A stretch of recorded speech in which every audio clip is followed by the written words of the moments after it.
नमस्कार, जय माँ शारदा। अकाया वैदिक एस्ट्रो में एक बार फिर से आपका स्वागत है। मैं हूँ पंडित श्याम भारद्वाज और आज मैं उपस्थित हुआ हूँ मंगल देव, सेनापति मंगल वक्री अवस्था में लंबे समय से मिथुन राशि में संचरण कर रहे थे और वो चले जाएंगे 3 अप्रैल 2025 को अपनी न्यूनतम नीच राशि कर्क में प्रवेश कर जाएंगे। अब मंगल जो कि मिथुन राशि में एक लंबे समय से थे, कुछ राशियों के लिए लाभदायक थे, कुछ राशियों के लिए नुकसानदायक थे, लेकिन अब कर्क में जाना मूल रूप से 4 राशियों के लिए बहुत ही घातक सिद्ध हो सकता है, बहुत ही ज़्यादा नुकसानदायक सिद्ध हो सकता है। कौन सी है वो 4 राशियाँ, उसके बारे में मैं आज आपको बताऊंगा। लेकिन सबसे पहले आपको मैं ये जानकारी दे दूं कि यहाँ पर जिन राशियों की बात मैं कर रहा हूँ वो चंद्र राशि है और मेरा ये जो राशिफल है ये चंद्र राशि आधारित ही है। चंद्र राशि किसे कहते हैं, तो अपनी जन्म कुंडली को खोलिए और उसके अंदर देखिए चंद्रमा किस अंक के साथ, किस राशि के साथ लिखे हुए हैं। 1 से 12 तक जिस अंक के साथ चंद्रमा लिखे हुए हैं वही आपकी जन्म राशि है। तो मेरा ये जो राशिफल होता है ये जन्म राशि आधारित होता है और राशिफल को कोई अंतिम निर्णय भी नहीं मानना चाहिए, क्योंकि इसके अलावा भी किस तरह की आपकी कुंडली है, जन्मकालिक कुंडली के अंदर ग्रहों की स्थिति क्या है, नवमांश की स्थिति क्या है, महादशा या अंतरदशा कौन से ग्रह की चल रही है, उसके आधार पर किसी अंतिम विश्लेषण पर पहुंचा जा सकता है। तो अगर आप अपनी कुंडली विश्लेषण करवाना चाहते हैं तो दिए गए नंबरों पर कॉल करके आप इसकी जानकारी प्राप्त कर सकते हैं। बात करते हैं उन 4 राशियों की जिनके लिए मंगल का यह राशि परिवर्तन नुकसानदायक सिद्ध होने जा रहा है, जिन्हें बहुत ज़्यादा सावधानी की ज़रूरत है। जय माँ शारदा। अगर आप अपने जीवन में कई समस्याओं से परेशान हैं तो संपूर्ण एवं सटीक कुंडली विश्लेषण के लिए दिए गए मोबाइल नंबर पर ज़रूर संपर्क करें। साप्ताहिक राशिफल एवं ग्रहों की गोचर की जानकारी के लिए अकाया वैदिक एस्ट्रो को सब्सक्राइब करें। सबसे पहली राशि की अगर उसमें बात करें तो वो राशि बनती है मेष राशि। मेष राशि के क्योंकि चौथे भाव में मंगल का यह संचरण होने जा रहा है, तो एक तो सबसे पहले माता के स्वास्थ्य का आपको ध्यान रखना है। दूसरा, वाहन संबंधित चोट चपेट एक्सीडेंट की संभावना भी है। अगर आप प्रॉपर्टी संबंधित कोई काम करते हैं तो वहाँ पर आपके साथ कोई धोखा या चीटिंग भी हो सकती है। कार्य क्षेत्र में आपकी स्थिति जरूर सामान्य रहेगी, लेकिन निजी रिश्तों में कहीं ना कहीं कलह की संभावना है, माता के साथ विवाद।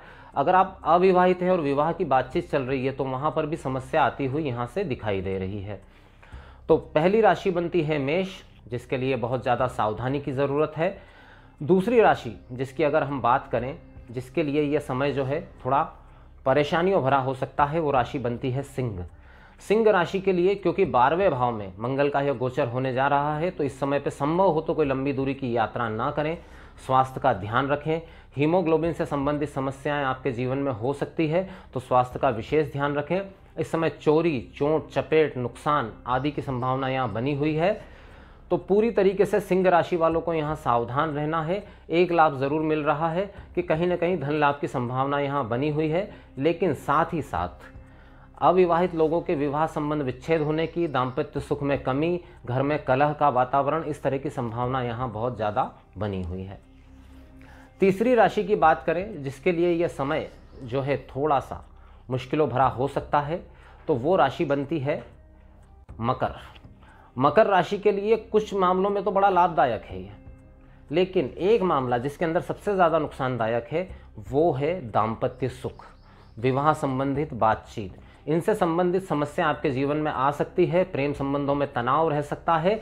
कार्य क्षेत्र में अगर आपका पार्टनरशिप में कारोबार है तो वहाँ पर नुकसान की संभावना यहाँ बनती हुई दिखाई दे रही है।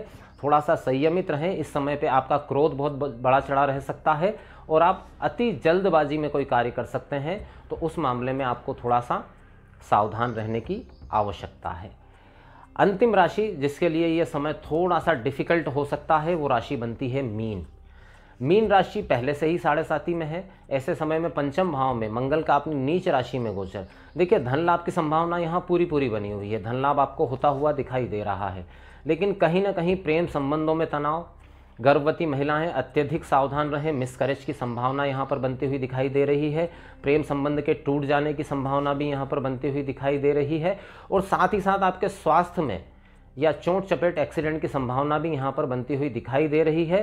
तो धन लाभ के मामले में समय अच्छा बना हुआ है, लेकिन बाकी मामलों में आपको सावधान रहने की ज़रूरत है।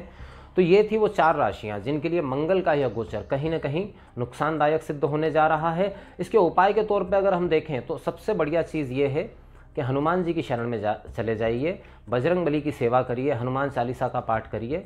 इससे आपको इन समस्याओं से मुक्ति मिल सकती है। अगर आपकी राशि इन 4 राशियों में से एक है तो आपको अत्यधिक सावधान रहने की ज़रूरत है। बाकी राशियों के लिए क्या प्रभाव रहेगा, अगर आप इस बारे में जानना चाहते हैं तो या तो आप दिए गए नंबरों पर कांटेक्ट करके जानकारी प्राप्त कर सकते हैं या मेरे इस वीडियो के कमेंट बॉक्स में मैसेज भेजकर जानकारी प्राप्त कर सकते हैं। इसी के साथ अपने शब्दों को यहीं विराम देता हूँ, फिर उपस्थित होता हूँ एक नए विषय के साथ। जय मां शारदा।